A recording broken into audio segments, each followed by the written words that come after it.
Hi, my name's Naomi Joy. Welcome to my channel. Today I'm going to share with you some helpful tips on how to find proper form and alignment while rebounding. This video is perfect for beginners. Now, we always start at the feet. The feet are the foundation of your body. So just like when you build a house, you start with the basement because the foundation is going to greatly affect the entire chain of alignment up the body. So we want to stand with our weight even right to left. And I suggest when you're new to have a wider stance. So your feet are about shoulder width. In some of my videos, I'll be bouncing with more of a narrow position like this. If this feels too wobbly for you, I suggest just opening your legs up wider. Now, we also want to be thinking about the weight placement in each foot individually. So you want to be careful that you're not rolling in through the inner arch of the foot, pronating. See how my knees collapse in? You could injure yourself pretty easily this way. And you also want to be aware that you're not rolling out, supinating. So we find an equal rooting through the big toe mound, the pinky toe mound here in the ball of the foot. And I use my toes for some suction cup action, and then the inner and the outer heel. So now as we find that, we line the knees up to the center of the foot. Now I like to bounce with bare feet. However, if you have any knee or ankle issues, or if you feel unstable with bare feet, then I suggest wearing running shoes. I like to use my toes though. They help me balance. So we get our knees tracking. Knees are in alignment with the center of the foot, so third or fourth toe. And then as we're bouncing, we always have a slight bend in the knees. This is important. You want to be really careful that you're not locking out your knee joint, especially when you're weight bearing and balancing on just one leg. So we've got that slight little bend. Now, as soon as we bend the knees, the weight should be pushing back a little bit more in your heels. And this becomes even more important when you're doing squats, right? Because there's going to be more. If you bring your weight forward into your toes, it puts unnecessary strain on the knee joint. So weight is back slightly, even more when you're squatting. Knees are tracking center foot. And then as we travel up the body, we have a hip hinge. Now this is a subtle hinge, right? It's nothing extreme. This is going to strain the back. It's just subtle. And the reason why we have this hinge is because it will help you engage your lower abs, but it also gives you more power for pushing down. And in this style of trampolining or rebounding in these workouts, the focus is to be pushing down. So there's very few moves that go up.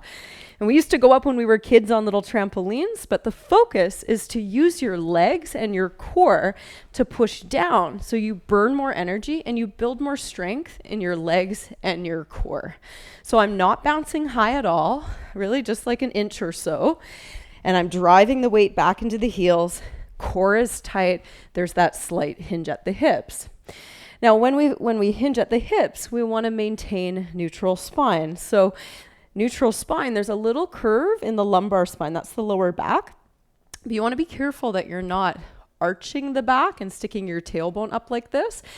If you're bouncing like this, chances are you're going to have a sore back the next day, and it means that you're not engaging your core. So you want to think about pulling that belly button into spine, lengthening the lower back so you're nice and stable. Now, as we practice, we want to keep our core engaged, and you may need to take breaks.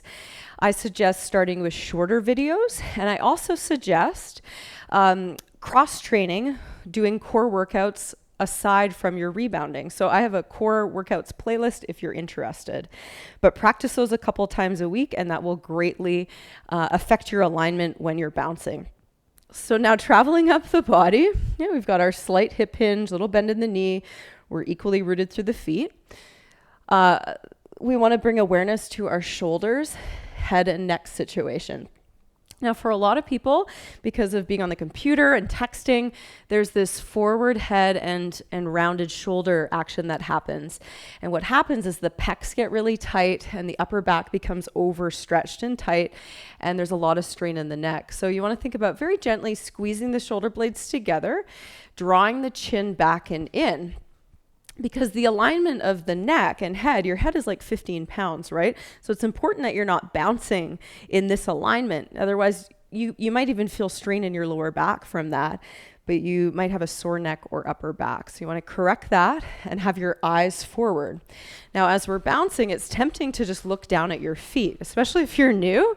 If you're a little nervous about your feet, maybe have a handlebar. You can invest in one of those until you feel confident.